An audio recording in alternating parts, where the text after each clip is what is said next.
Hello and welcome to Yadnya Investment Academy. Today we are going to talk about Section 80TTA, which deals with tax deduction we get on interest on our savings bank account.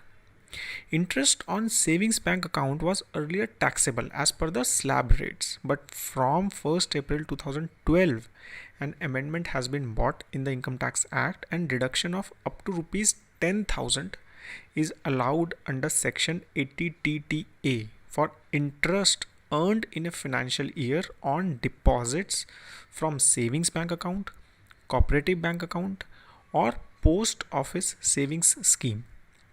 Amount earned over and above this rupees 10,000 would be liable to tax as per your income tax slab rates.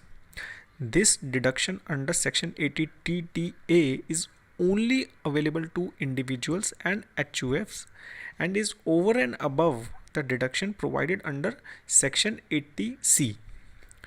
This deduction is not allowed on interest earned on time deposits. Now, time deposits mean deposits repayable on expiry of fixed periods.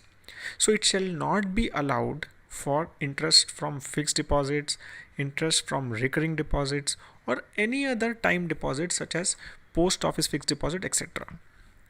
Moreover, TDS at the rate of 10% is also deducted on interest on fixed deposit if the interest earned is more than 10,000, and no such TDS is deducted from the interest on savings account irrespective of the amount of interest earned. Now, how to claim this deduction?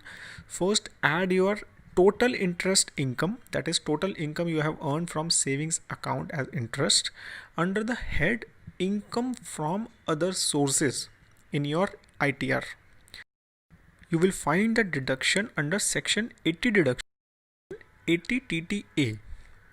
Expenditure in the nature of checkbook charges, account handling charges, ATM charges, etc. cannot be construed as expenditure, so you will not be entitled to claim deduction on any such expenditure while computing your total income. So remember that. Now let's take an example.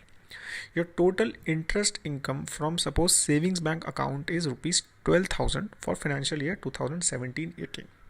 Then you should mention this as income from other sources in your income tax return. And then under Section 80TTA, you should claim a deduction of rupees 10,000 from it. So total rupees 2,000 will be added in your total taxable income in this case.